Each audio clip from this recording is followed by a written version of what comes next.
flagelados, vamos a hablar de Giardia y Tricomonas. Y mañana, ustedes o el sábado, van a hablar sobre Balantidium blastocystis spp. Entonces, por lo tanto, en el laboratorio lo que van a presentar será un informe o caso clínico, que dice el caso clínico informe. Se van a colocar en imagen dos casos clínicos que ustedes deben de desarrollar.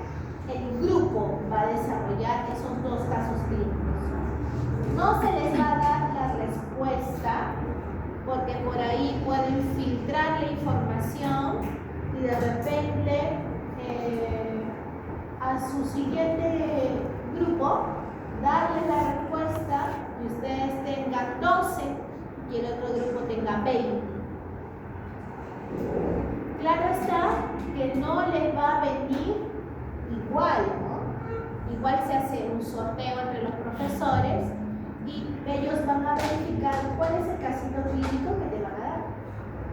Viene desde amebas, amebiasis y los parásitos que vamos a tratar en esta semana, teoría y práctica. ¿Estamos? La siguiente semana, que es la semana 4, ahí vamos a tomar tu S2, ¿verdad? Que va a constar de los contenidos de la semana 1, 2 y 3, incluyendo los seminarios. ¿Ok, chicos? ¿Estamos? ¿Sí? En la S2 va a ser, claro, teoría y práctica, porque incluye los seminarios. ¿Sí? Vamos a empezar entonces con el desarrollo de esta clase. A ver, Giardia tiene un ciclo biológico de tipo monocélico, es directo. ¿Cuántos estadios evolutivos tiene Tricomonas vaginalis? 1, 2, 3.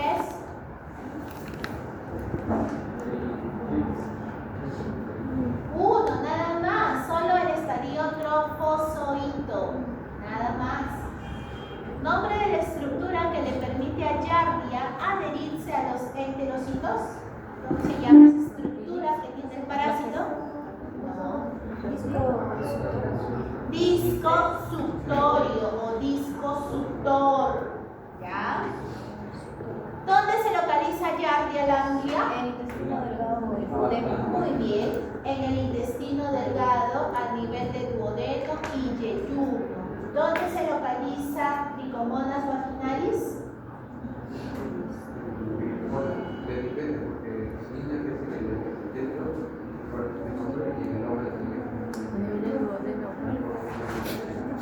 O sea, podríamos decir en el aparato genitourinario. ¿Ok? Perfecto. Manifestación clínica típica de Giardia langlia. ¿Cuál es la manifestación clínica típica de Giardia langlia? Diarrea. Amebiasis también es diarrea. Pérdida de peso también es sangre. Ok. Va a tener el pacientito síndrome de la mala absorción intestinal y acuérdate que lo vamos a observar, sobre todo diferencia entre una amebiasis, mediante las heces estatorreicas. Heces estatorreicas, que son heces brillosas que tienen grasa. ¿Ah? Eso es lo que se va a observar en pacientitos con esta giardiasis. Y manifestación clínica típica de Tricomonas vaginalis en mujeres. Salud, salud.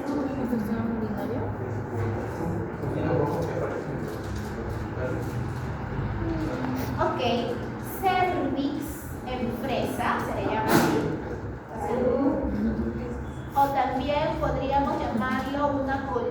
tigroide, que va a ocasionar pues la vulvovaginitis, ¿ya? Eso es lo que va a ocasionar, o vamos a tener presente esta sintomatología con pacientes con tricomonas vaginales.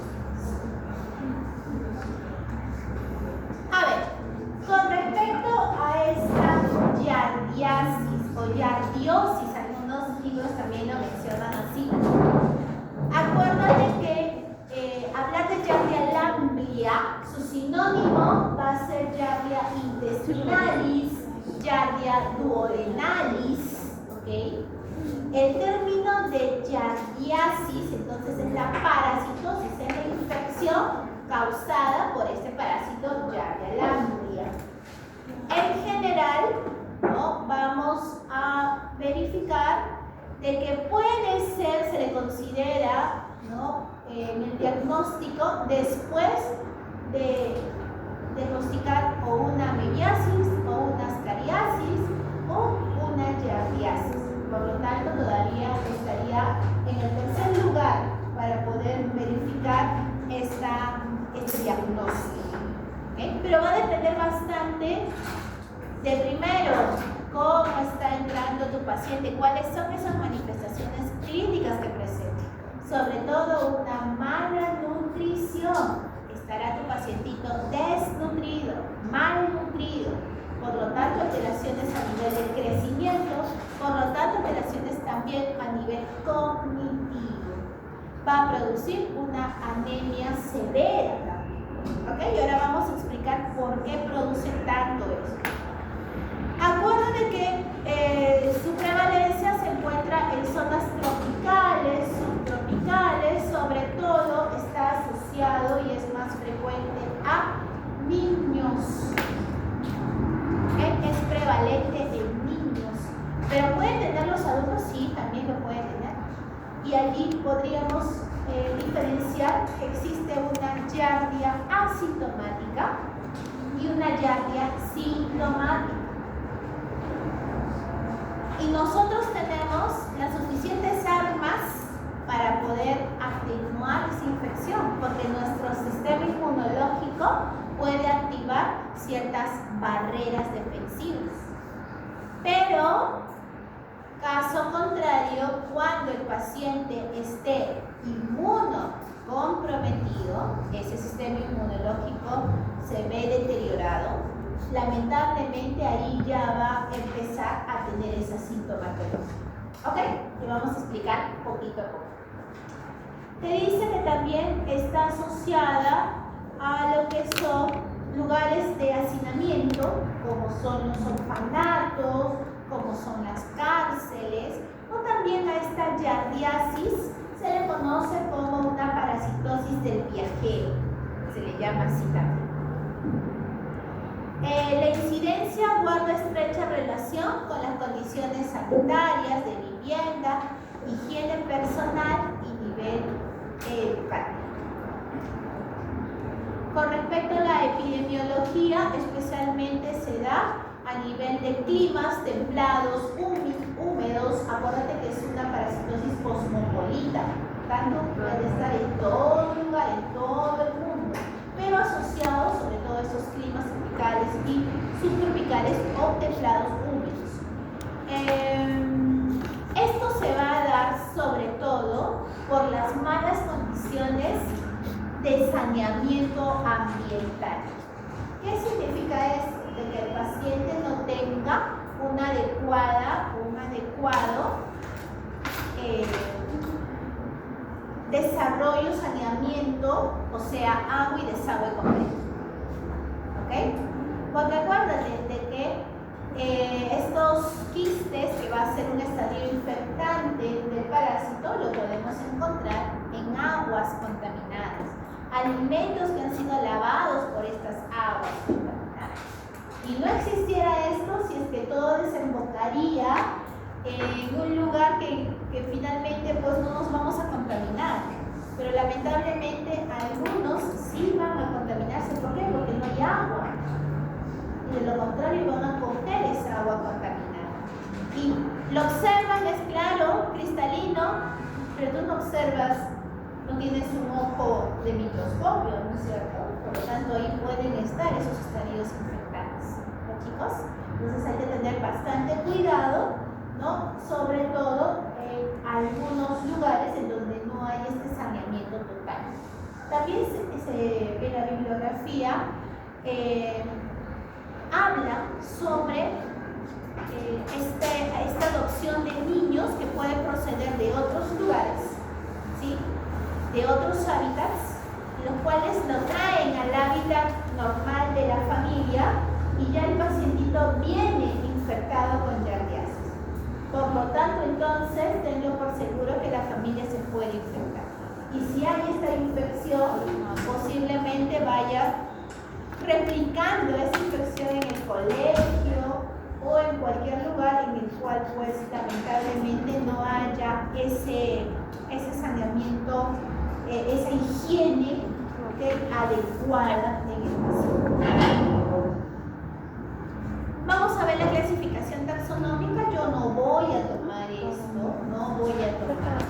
Lo que sí de repente sería, ¿cuál es el nombre del parásito del casito clínico en mención? Entonces ahí es Giardia lambda, o Giardia duodenales, o blastocystis spp, o Balantidium coensis. Ahí sí tienes que escribir tu género y tu especie, ¿ya? Es lo único que de repente vas a escribir, ¿no? Para la taxonomía del parásito. ¿Ok, chicos? ¿Sí? Es lo único, ¿ya? Dentro de la biología del parásito se indica que hay 41 especies descritas por estas giardias. Imagínate, hay giardias a nivel de anfibios, a nivel de roedores, aves, reptiles y inclusive esta giardia lamblia presenta 8 genotipos, en el cual el genotipo A y B son los mayormente estudiados y son los que van a infectar al ser humano sobre todo. Pero fíjate que existen estos genotipos que infectan a perros, a gatos, roedores, bovinos, cerdos, lobos marinos, focas, morsas. Imagínate, hay giardia para todos, ¿verdad? Pero en donde más nos centraríamos es a nivel del genotipo A y B, que va a ser problema de salud pública. Con respecto a lo que es el trofozoito, acuérdate, son 2 estadios que va a tener giardia. Vean por acá. Ahí está, lo que vimos la primera clase, ¿no? La forma de este trofozoito, de este parásito, va a ser como si fuera una pera invertida. Tiene por eso la forma piriforme, pera invertida. La presencia de 2 núcleos. Y acuérdate que te dije que se le dice a este parásito, en el estadio trofozoito, la viejita con anteojos. Por lo tanto, estos anteojos que van a simular ser anteojos son los discos suctorios. Y estos discos suctorios son los cuales se van a adherir a las microvellosidades intestinales. ¿Ok? ¿Estamos, chicos? ¿Sí? Estos son los discos suctorios. Discos suctorios. ¿Ok? Discos suctorios. Profesora, ¿y este de acá? También es giardia, también es trofozoito, pero está de costadito. ¿Sí? ¿Qué más va a tener? Órganos locomotores. En este caso va a tener los famosos flagelos. Y estos van a ser 8. 2 aquí en la parte anterior, ¿ok? Van a tener 4, o sea, 2, dorsoventral, ventral y caudales 2. O sea, habrá 8 en total. 4 pares de flagelos. ¿Ok? ¿Estamos? Va a tener también un esqueleto que se llama axostilo, que le va a servir para darle forma, darle sostén, soporte a ese parásito. y va a presentar acá como especie de unos bigotes, ¿no? Esos son los famosos cuerpos mediales. Estos cuerpos mediales van a tener una función similar al aparato de Golgi. Doctora, ¿cuáles son los cuerpos mediales? Los que te dije acá, bigotitos. Ah, ya. Bigotes, cuerpos mediales. ¿Ok? Entonces, vean de que ese trombozoito va a tener una función, que es la de reproducción asexual. Se va a reproducir. ¿Ok? Esto primero tiene, pues, obviamente que buscar el lugar propicio para esa reproducción. ¿Estamos? Y ese lugar propicio va a ser a nivel de intestino delgado, especialmente duodeno y yeyuno. Siguiente estadio evolutivo, quiste. Vean aquí, solamente dándote la característica por concepto, puedes confundir a entamoeba histolítica. Te digo, es un quiste que tiene forma esférica y con 4 núcleos. Pero acuérdate que también entamoeba histolítica tenía esas características. Entonces, ¿cuál será esta diferencia? Vean, este quiste va a tener más la forma esferoidal, elíptica, ¿ok? Va a tener la forma más elíptica y los núcleos van a estar más dados en la parte anterior, se van a localizar en la parte anterior. En cambio, ¿cuál era la característica de entamoeba histolítica? Esos núcleos eran centrales, ¿ok? ¿Estamos? Aquí no, aquí están más en la parte anterior. Van a ser 4, por lo tanto hablaríamos de un quiste tetranucleado, de un quiste maduro. Vamos a tener también en el interior restos de flagelos. ¿Ok? ¿Por qué? Acuérdate que este trofozoito, que tiene la forma piriforme, cuando llega a un ambiente adverso, cuando no tiene las condiciones ambientales, se vuelve quiste. ¿Ok? Por lo tanto, esa forma piriforme que tenía, ahora se va a volver más elipsoide y le va a salir pues una cubierta quística, que le va a dar esa protección, esa resistencia ante ambientes más inhóspitos, no favorables para el trofozoito. ¿Estamos, chicos? Por lo tanto, entonces, no vamos a ver flagelos. Los flagelos estarán interiores, pero no tienen ningún aparato de locomoción, no se mueve, el quiste no se mueve. El quiste solamente tiene la función de resistencia, nada más.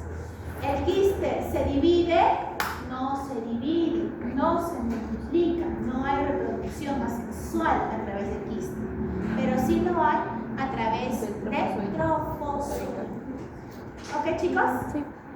Y otra característica más sería que a nivel del núcleo de este quiste no presenta cromatina periférica, que sí era característico de entamoeba histolítica. ¿Estamos? A ver, ciclo biológico. Entonces, hemos dicho de que este ciclo va a iniciar por la ingesta de este quiste, que es el estadio infectante, el cual proviene ¿de dónde? De agua contaminada o alimentos contaminados. Entonces este ingresa. Acuérdate que tiene que atravesar todo lo que es el sistema digestivo hasta llegar finalmente a nivel de intestino delgado, en el cual ahí ya tiene las condiciones favorables y se va a desenquistar. ¿Para qué? Para que pueda reproducirse. ¿Cómo? Como trofozoito. ¿Ok? Luego habrá que debe de continuar su ciclo biológico. Por lo tanto, esos trofozoitos pueden viajar hacia el colon y en el colon no encuentran el ambiente favorable y lo que hacen es otra vez enquistar. ¿Para qué? Para que puedan salir a través de las heces. ¿Estamos? Por lo tanto, entonces, vamos a eliminar con las heces tanto trofozoitos como quistes. Es por eso que se le dice cuál es el estadio diagnóstico, así general como tal, los dos, quistes y trofozoitos. Pero si yo te cuento la historia en el cual te digo el pacientito presenta una diarrea y la muestra es totalmente líquida, ¿cuál será el estadio diagnóstico? Trofozoito. ¿Okay? Mira, te estoy contando esta historia. Chicos, entonces, el estadio diagnóstico como tal son los dos, quistes y trofozoitos. Pero en heces líquidas, mayor prevalencia de trofozoitos. En heces sólidas o formadas o pastosas, mayor prevalencia de quistes. Entonces, este quiste va a llegar a esa agua contaminada y otra vez de repente el paciente toma esa agua o de repente no se lavó bien las manos, por eso que el método de transmisión es fecal-oral, ¿sí? Entonces iniciaría otra vez su ciclo biológico. ¿Ven, chicos? Esto es lo que se va a ver a nivel de microscopio. Miren acá. Tiene la forma piriforme. Dos núcleos, trofozoitos. Tiene la forma elipsoide. No veo núcleos, doctora, no veo. Pero sí veo algunas rayas en el interior. ¿Okay? ¿Estamos? Fíjate la forma, fíjate esa forma. Mañana vamos a diferenciarlo un poquitito más porque van a estar teñidas. En cambio, estas muestras no están teñidas. ¿Sí? Con respecto a la patogenia, a ver, vamos aquí, con respecto a la patogenia. Acuérdate que estos trofozoitos van a adherirse, o sea, habrá una adhesión al epitelio, a estas microvellosidades, a través de su disco subtórico. ¿Okay? Por eso entonces se van a adherir. Ellas solamente van a llegar a nivel de microvellosidades intestinales. ¿Okay? No ingresan, porque no va a haber una yardiasis extraintestinal, no se va a localizar en otros órganos, no. Ellas van a estar solamente a nivel de microvellosidades intestinales. Y allí es donde va a producir la patogenia. Por ejemplo, el síndrome de la mala absorción intestinal. ¿Ya? Entonces, este disco suctorio del parásito, más las proteínas que presenta, que pueden ser lectinas, bibliografías te hablan de la yardina, ¿okay? O taglinas también, ¿okay? Las cuales se asocian como proteínas de adhesión celular. Cuando hay esta interacción entre el parásito y el enterocito, pues va a causar una respuesta del sistema inmunológico que se van a activar, sobre todo células presentadoras de antígeno, que son las células dendríticas, también mastocitos, pueden estar también activados los neutrófilos y eosinófilos. Habrá inflamación, la cual produce alteración de las uniones adherentes. Acuérdate, célula, célula, célula y célula están unidas, ¿no? Mediante las famosas uniones intercelulares. En este caso, hablaríamos de uniones estrechas, las cuales le van a servir como sello, como si estuviera ahí algo pegado y no puede pasar ningún ion, ningún soluto hacia el interior. Pero estos trofozoitos lo que van a causar es que haya una pérdida de estas uniones intercelulares, provocando apoptosis de estos enterocitos. ¿Okay? Y lo cual aumentará la permeabilidad intestinal. Por lo tanto, entonces, esos iones, esos solutos van a estar libres en pasar, atravesar la célula. Habrá una absorción de arginina por parte del parásito. Este aminoácido es consumido por el parásito y aumenta la apoptosis de la célula, en este caso de los esclerocitos. ¿Okay? Por lo tanto, entonces, si se alimenta de esta arginina, el aumento de la apoptosis en estas microvellosidades va a continuar, ¿sí? Y se va a dar ese daño tisular. Hay un incremento de la eliminación del cloro por el enterocito, lo cual va a provocar una acumulación de líquido en la luz intestinal y la hipermotilidad. Si hay esa acumulación de líquido intestinal, va a haber esa ruptura a nivel de uniones estrechas, entonces va a provocar la diarrea. ¿Okay? Cambios en la microflora intestinal pueden producir cambios a nivel de microflora intestinal, el cual puede afectar la respuesta inmunológica del hueso. Acuérdate que nosotros tenemos parásitos comensales, bacterias comensales que nos van a ayudar para un buen metabolismo. Pero lamentablemente cuando hay esta alteración de esta microflora, entonces lo que va a causar va a ser que este trofozoito de esta yardia se adhiera fácilmente y continúe toda la clínica. Lamentablemente en el paciente causará este síndrome de la mala absorción. ¿Qué es lo que tiene este parásito en contra de este parásito? O sea, ¿qué tenemos nosotros para la protección? Tenemos mucinas, tenemos esas células caliciformes que van a eliminar o producir estas mucinas, las cuales se encuentran presentes en el moco, compiten con los sitios de unión al epitelio, dificultando la adherencia del parásito. Por lo tanto, entonces tengo ahí mi sistema de defensa. Tengo también la eliminación del óxido nítrico, el cual inhibe la proliferación y diferenciación de los trofozoides. Y esta eliminación del óxido nítrico se va a dar en los famosos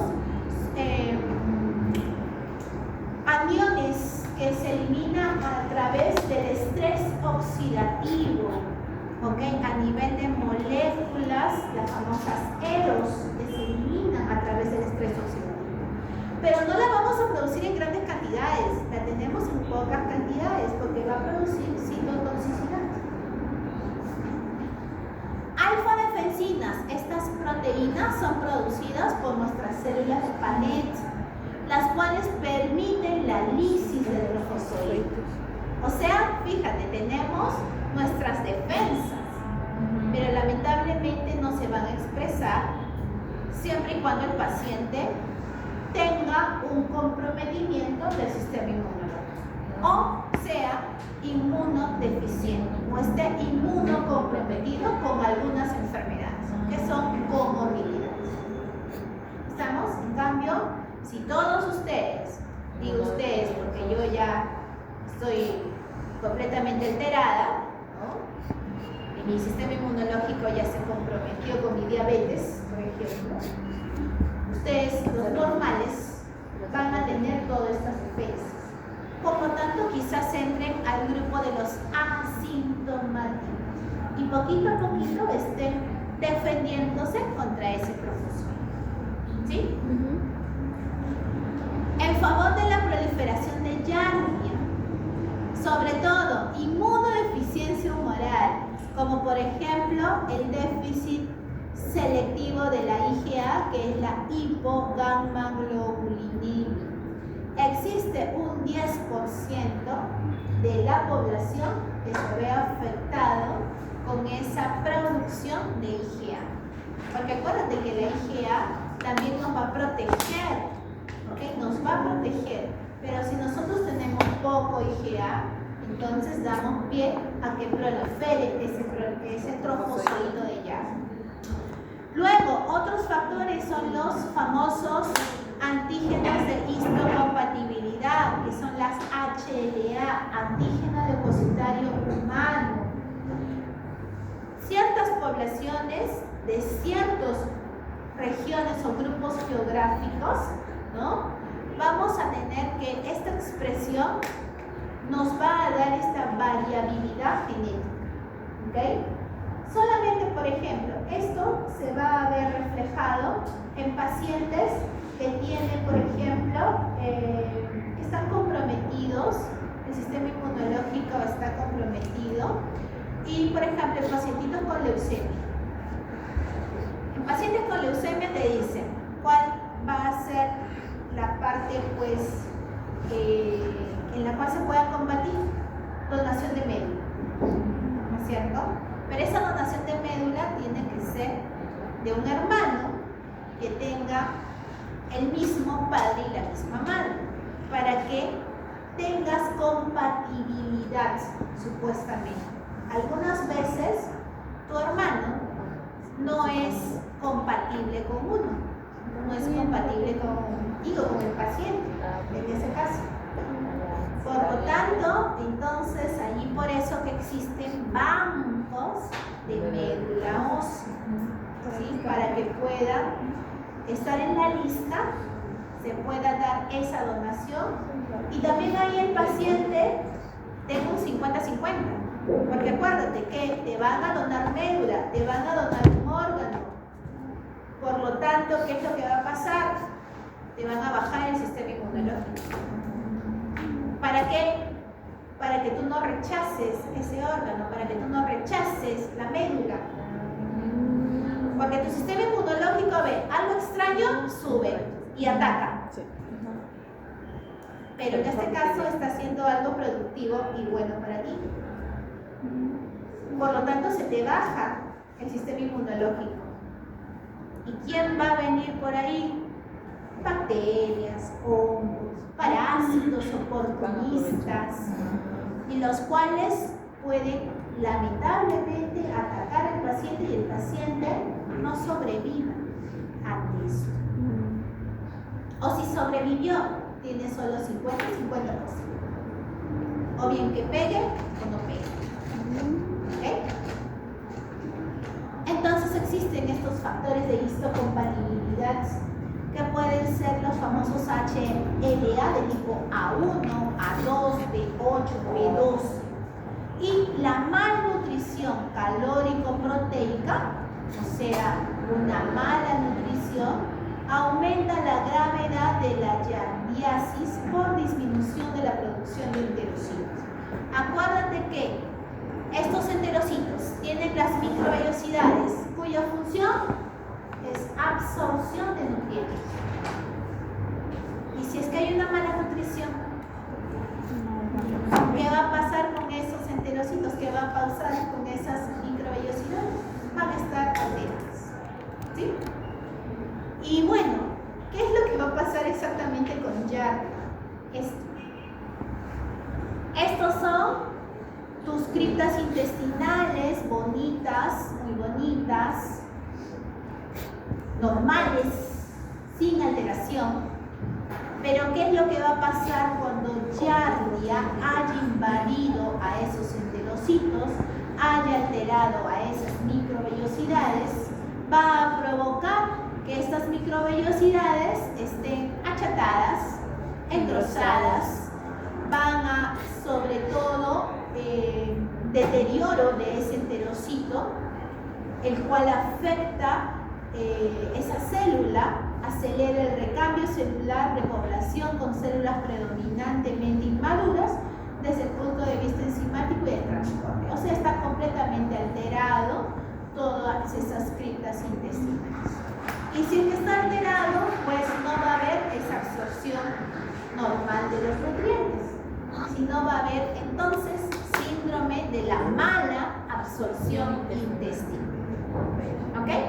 Por eso que el pacientito lo tendrás desnutrido, flaquito va a estar el paciente. ¿Qué manifestaciones clínicas se pueden expresar? Bueno, de repente, una de ellas es una enteritis aguda, pero acuérdate que esa giardia tiene un periodo de incubación que va de 3 a 45 días. Entonces me preguntaron, ¿qué pasa, profesora, si es que yo tengo, por ejemplo, una cita en el seguro? Usted me manda a realizarme unos análisis, que quizás encuentre esa cita al día siguiente, siendo muy optimista, demasiado diría yo, o a veces de acá a una semana, y me lea el resultado y me dé su diagnóstico de acá a 2 meses, porque eso es mi sistema de salud. ¿Ok? No es tu culpa. No es tu culpa. Es una mala administración de todo eso. Y ves que giardia tiene el periodo de incubación de 3 a 45 días. ¿Qué va a pasar con tu pacientito? Profesora, ¿le puedo recetar algo? Porque yo sé el tratamiento para esa giardia. Pero nos vamos a correr ese riesgo. Y si no hay giardiasis, porque acuérdate que para la giardiasis, ¿qué le das? Metronidazol, profesor. Perfecto. Pero metronidazol tiene algunas contraindicaciones.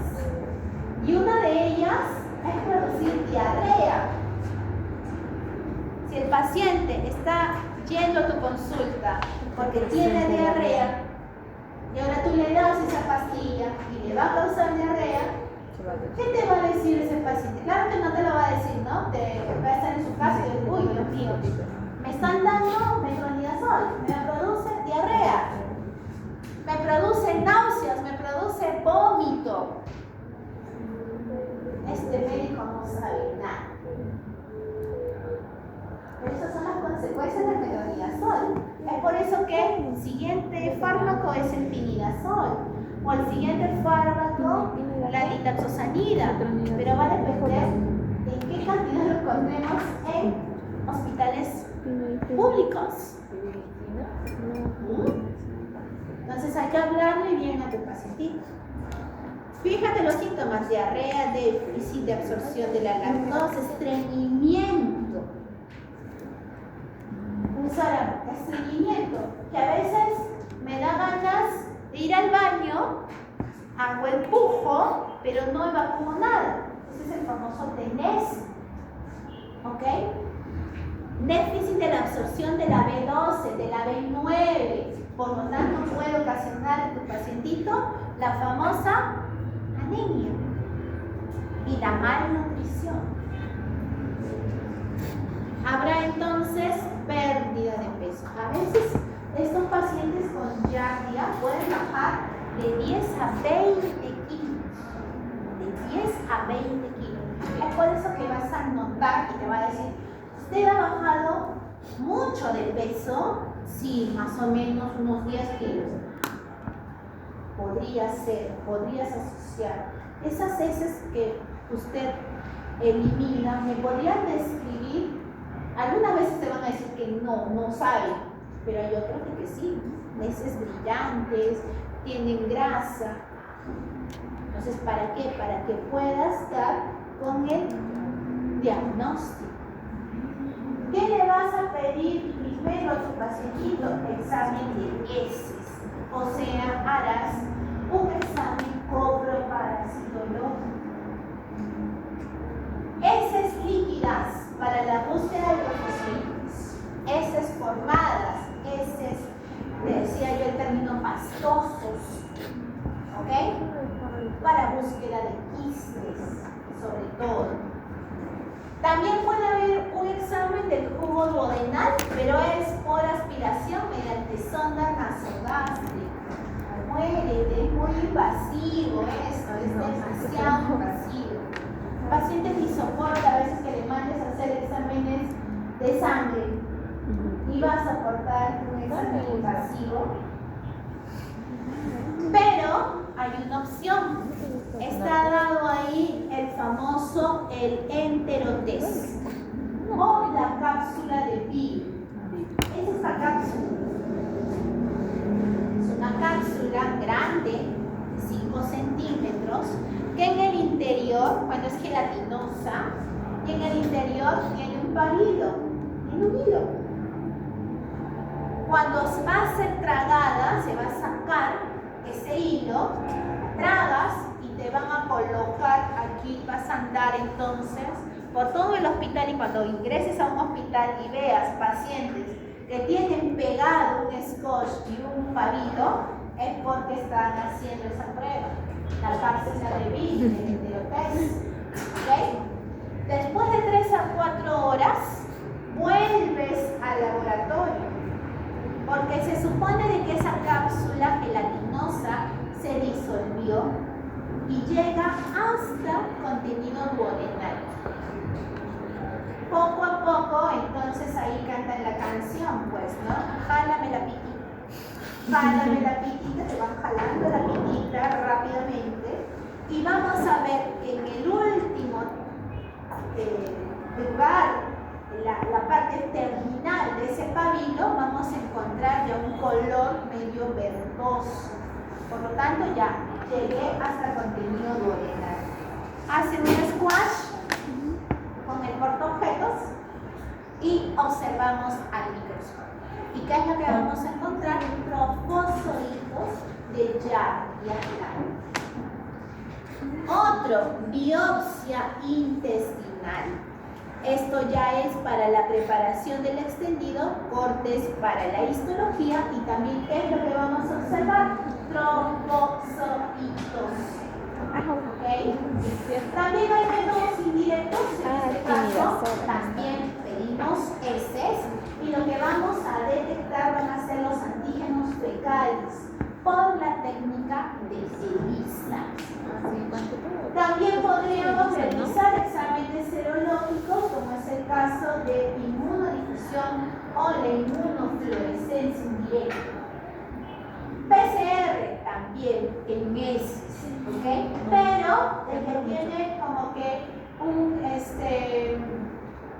sería una técnica utilizada y de bajo costo, heces y ELISA. Bueno, ese es el enterotest y ELISA, ¿ok? ¿Estamos? La biopsia se puede realizar, sí, pero eso ya sería otro costo y va a depender bastante de cuán infectado esté ese paciente, qué síntomas ya produjo el paciente. ¿Ok? Tratamiento, metronidazol, timidazol, pero eso, como les digo, metronidazol va a tener consecuencias, va a tener reacciones adversas. Y la nitazoxanida y la furoxoxanida. Esto es lo que se puede dar, sobre todo ya en clínicas. Tú mandas la prescripción y el paciente te compra, va a la farmacia, ubica esto, pero los costos son completamente muy diferentes, muy elevados. ¿Okay? Por eso que se le da en clínicas, muy pocas veces puede existir la furoxoxanida en MINSA. Algunas veces que hay, felizmente lo recetan, porque a veces, ¿qué es lo que pasa? A veces el médico, el taloncito de Aquiles es la bioquímica y la farmacología, ustedes. Por lo tanto, ¿qué hace? Metronidazol. MINSA compra furoxoxanida, nitazoxanida, y lo dejan. Y están a veces almacenándose, empolvándose, y no se gasta eso. Y se perdió, porque ya pasó esa fecha de caducidad. Y por gusto tuvieron ahí, ¿no han visto reportajes que hay así que hay un montón de medicamentos? Por eso, por favor, chicos, revisen bien su tablita de fármacos, revisen bien quién puede ir asociado, en este caso a eliminar esta operación.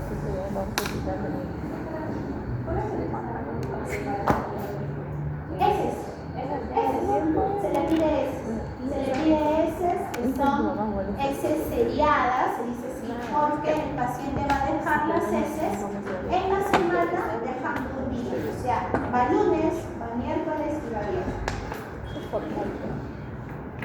Así como la memiasis, también habrá prevención, saneamiento del medio ambiente, revisión de una adecuada educación sanitaria, sobre todo hábitos de higiene personal, familiar y el control de la higiene de los alimentos y de sus manipulados.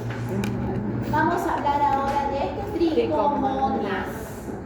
Esta tricomoniasis es la infección del parásito causado por Trichomonas vaginalis. Está dentro de la lista de infecciones de transmisión sexual. ¿Ok? Por lo tanto, esta es una infección del tracto urogenital, el cual infecta a pacientes mujeres y pacientes varones. Los varones son los asintomáticos, las mujeres son las sintomáticas. Está presente sobre todo en edad fértil, que puede ser de los 16 a 35 años. Yo le daría un poquito más, desde los 12 hasta los 40 años. ¿Cuáles son? Sintomáticas y valores. Vamos a ver que en mujeres sintomáticas va a producir esta famosa vulvovaginitis y en los hombres puede presentar casos de uretritis y prostatitis. ¿Okay? Dentro de la epidemiología, acuérdate que es una ITS, por lo tanto es cosmopolita, presenta 276 millones de casos cada año. Cada año, por lo tanto, ya es un problema de salud pública. También hay autores que la han calificado como una enfermedad desatendida, olvidada, ligada a la pobreza. ¿Por qué ligada a la pobreza? Porque acuérdate que el mecanismo de transmisión es el coito, es el acto sexual. Y hay muchas veces de que pacientes no tienen para un preservativo. Uno puede ir a la posta y pedir preservativo y te tienen que dar. ¿Ok? Porque ya existe un presupuesto aparte, un presupuesto de salud, y este es un mecanismo de defensa frente ante ciertas situaciones de transmisión sexual. Chicos, hay que tener muchísimo cuidado. Ahora, se dice también que si hay pacientitas o pacientitos que tienen este tipo de tricomoniasis, van a estar predispuestos a tener enfermedades como será VIH y sobre todo cáncer. Cáncer al cervix, cáncer a la próstata. Fíjate, causado por este parásito. O sea, no le daban bola a mi parásito. Fíjate ahora todo lo que te estoy contando, que es lo que puede ocasionar. Clasificación taxonómica, llegamos hasta género Trichomonas, familia. La que vamos a estudiar es Trichomonas K.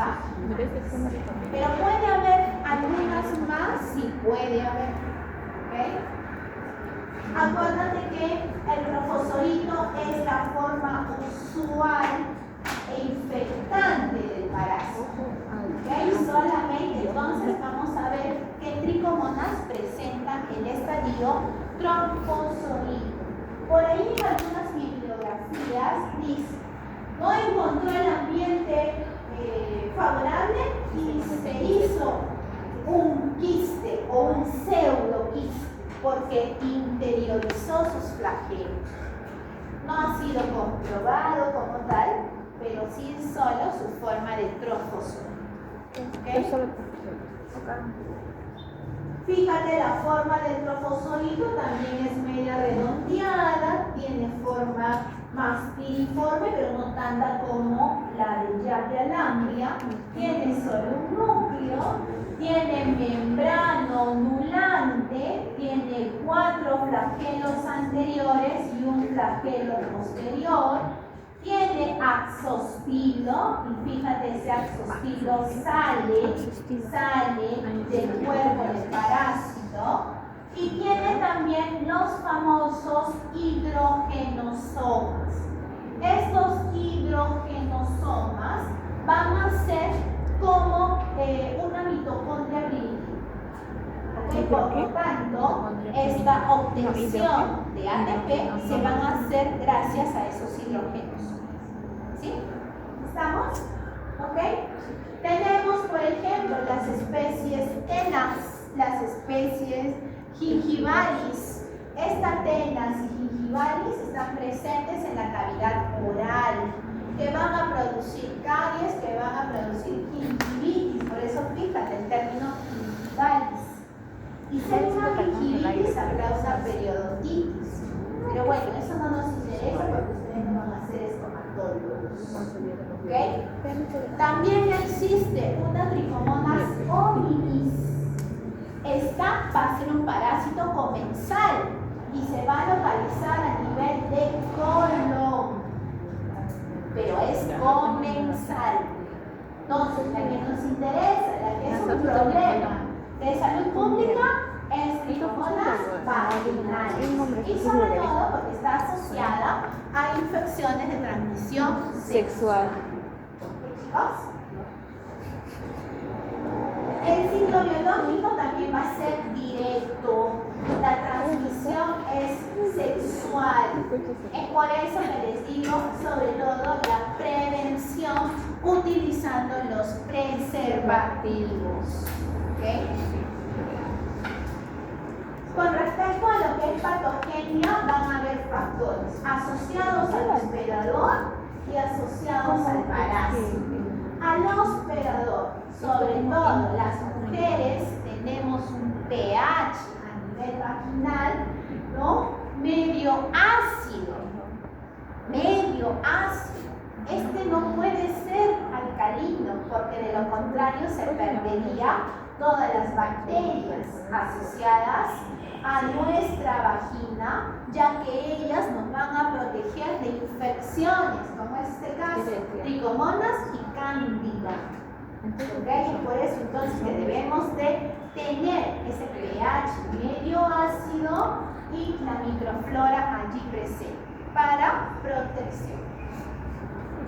Nosotros tenemos ciclo menstrual y este ciclo menstrual está asociado de la presencia del hierro, que es un inductor de genes de asentamiento, colonización y metabolismo, y también de la multiplicación, por lo tanto de la reproducción asexual.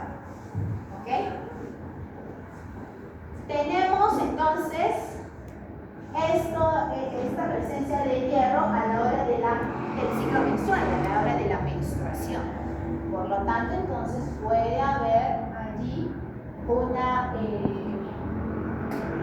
tipo de proliferación, ¿no es cierto?, celular de ese trofosoma. Zinc, presente en el fluido prostático del hombre, dificulta el crecimiento del parásito. Es por eso que el hombre es asintomático.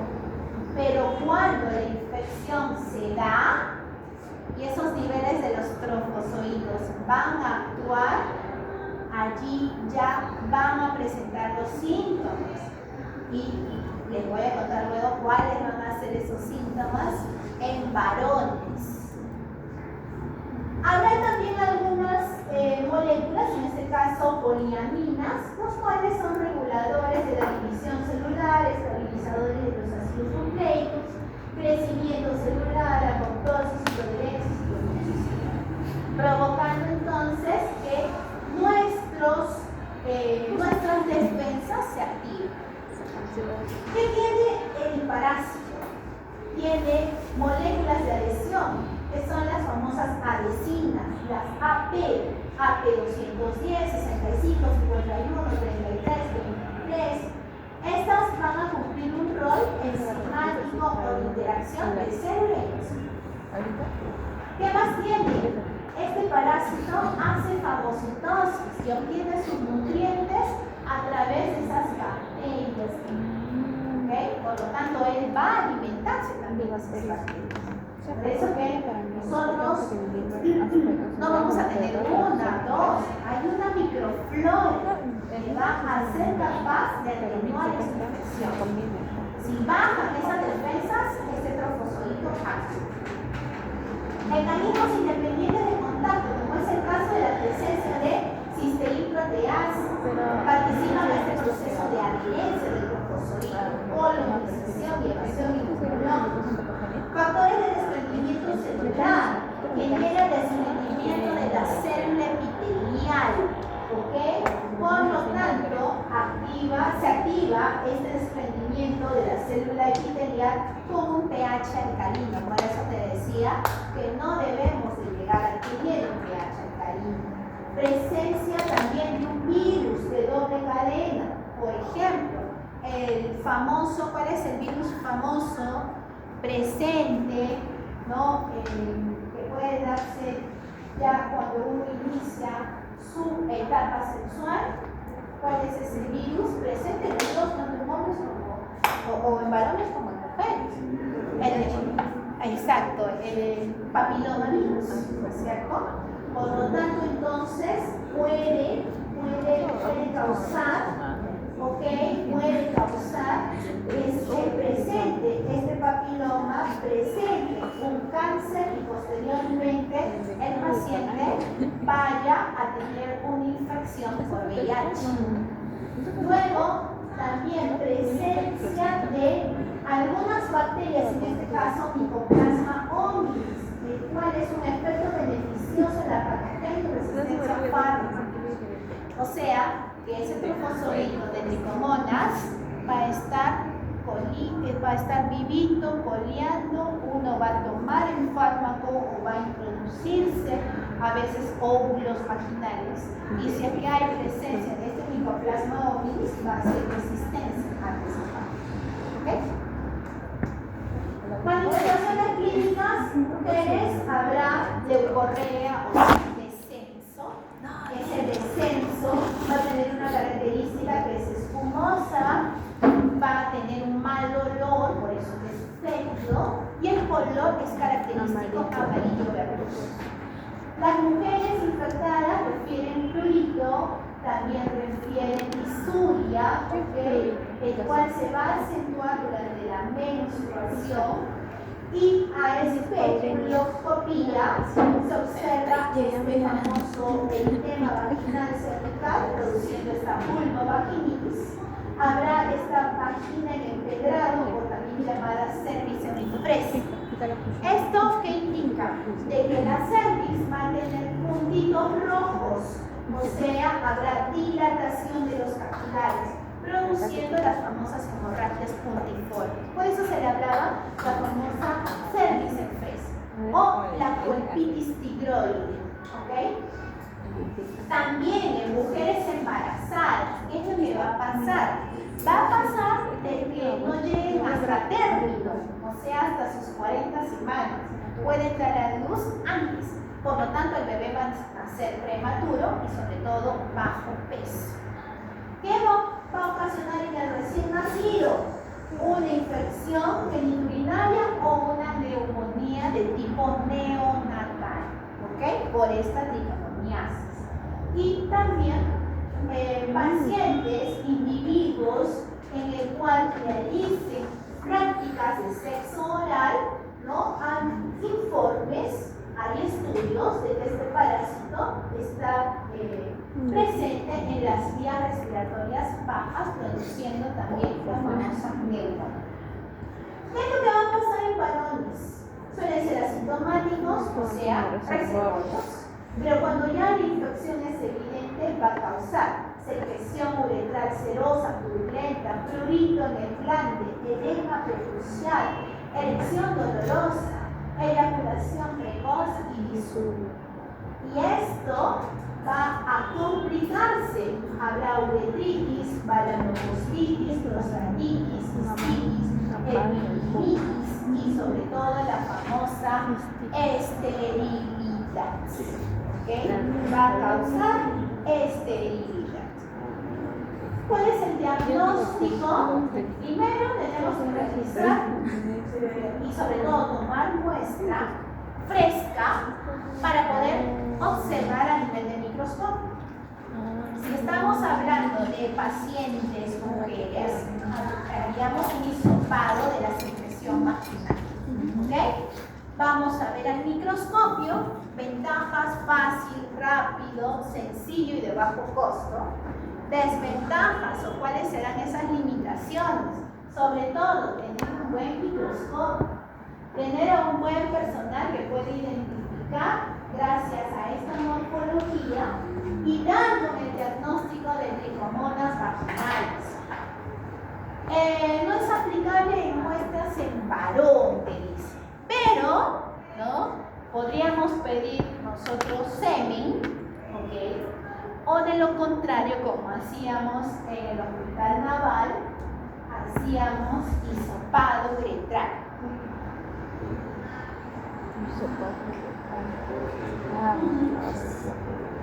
Ya abusó.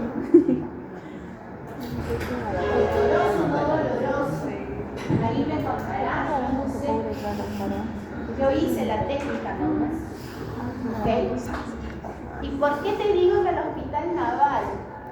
Porque los marineros, cuando salen de comisión, que se van por meses, les hacemos un examen, cómo salen y cómo regresan, con qué regresan, ¿ok?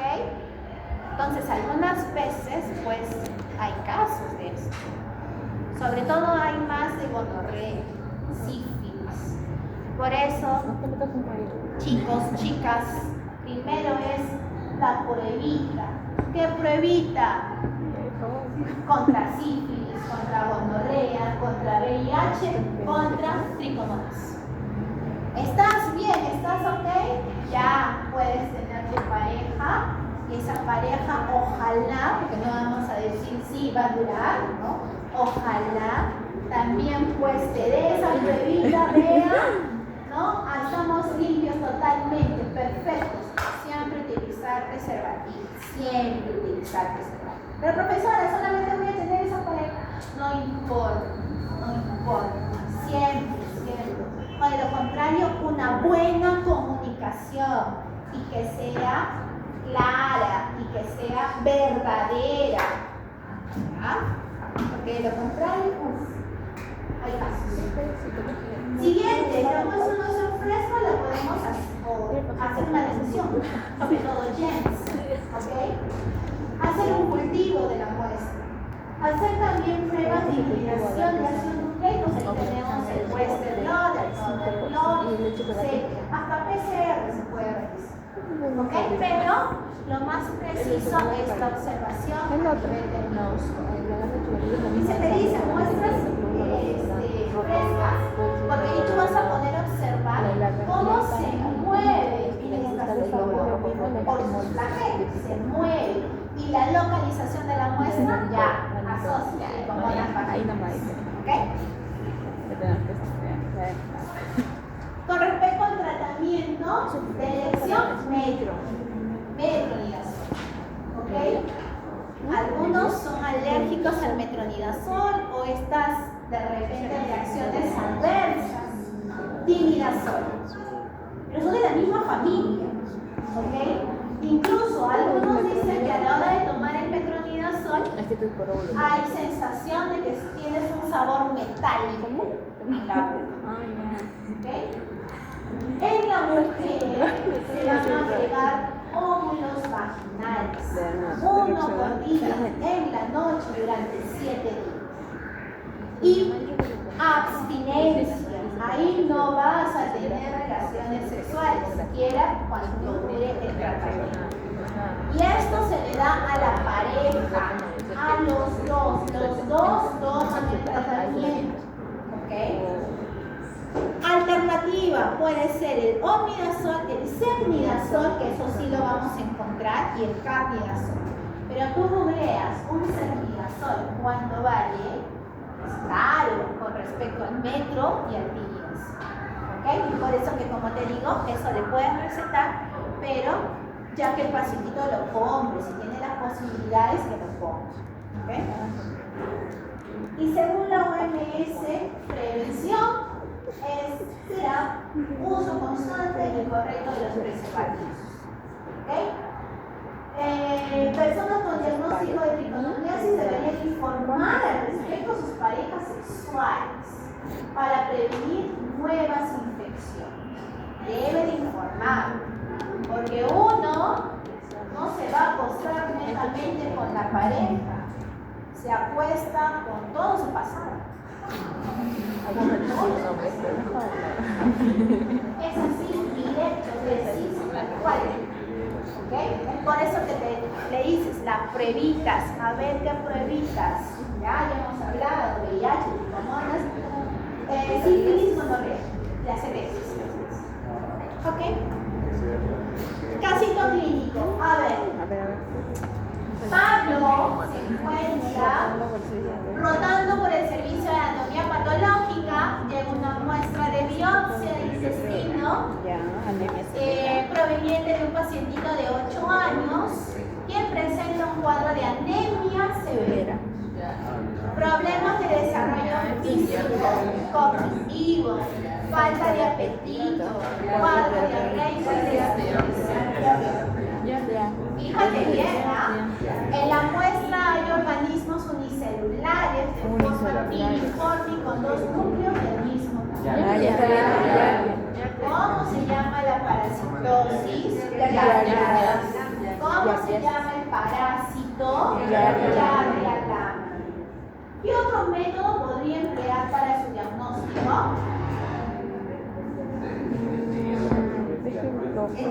¿Qué otro método? Ese es otro parasitológico, ¿no? ¿Ok? Luego, el enterotest o la cápsula de Bill. Y por último, confirmaríamos con una ELISA. Acuérdense que el PCR lo vamos a utilizar a ayuda, no hay en todos los hospitales, no existe. Yo no te lo considero, porque para eso tienes antes tantas pruebas, porque si no, para todo me vas a poner PCR.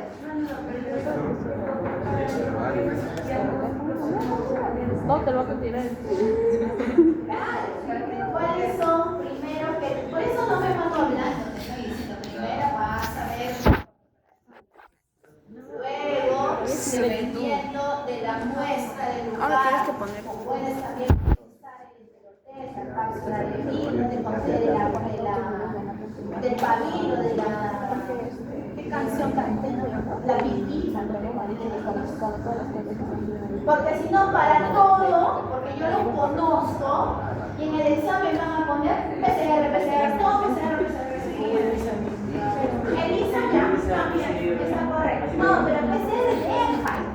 Acuérdate que necesitamos los famosos métodos All-Star.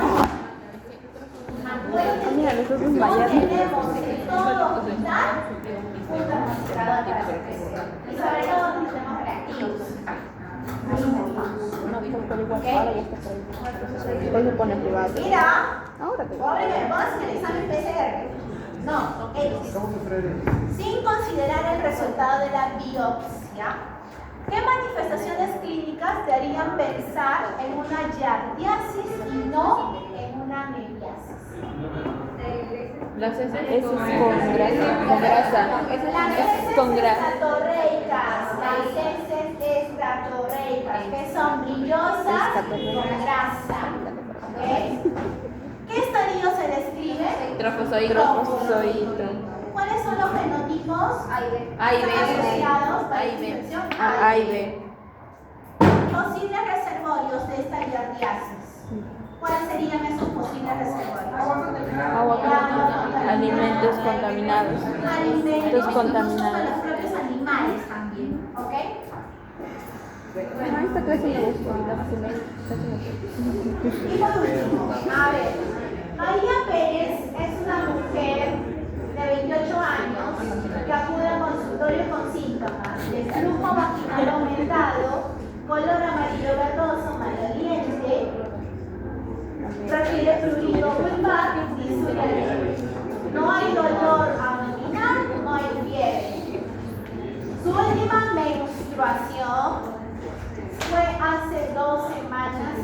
regular. Dice que reporta una pareja estable, es sexualmente activa y no utiliza métodos anticonceptivos de barrera, solo orales. No ha tenido infección vaginal previa COVID. Nombre de la enfermedad. Tricotomoniasis. Muy bien. Nombre del parásito. De la enfermedad. Tricotomoniasis vaginales. Muy bien. ¿Cuál es la causa más probable del flujo vaginal espumoso y maloliente en esta paciente? ¿Cuál sería? ¿Cómo se llama? Presencia de leucorrea. ¿Cuál es la causa más probable del flujo vaginal espumoso y maloliente en esta paciente? No. Ya la adhesión del trofozoito a su célula, ¿no es cierto? Provocando ya esta sintomatología. ¿Qué hallazgo característico se observa en el cervix de esta paciente y cómo se denomina? Cervix express, colpitis tigroide. ¿Okay? ¿Por qué? Porque esa cervix va a tener vasos, ¿cierto? Vasos sanguíneos dilatados, los cuales van a producir una hemorragia. ¿Qué tratamiento farmacológico se prescribe para esta infección? Metronidazol en óvulos, ¿cierto? Para mujeres. ¿Qué medida preventiva? Uso de Uso de los preservativos como método de defensa, como método de barrera. y relajarte también. Métodos anticonceptivos. ¿Qué? Métodos anticonceptivos. Como abstinencia como tal, me dijeron, profesora, celibato total. Vamos a ver si puedes. A ver, vamos a ver si puedes. Muy bien, chicos. Acá se ve electrónico. Ahora sí nos Metronidazol y tiniazol.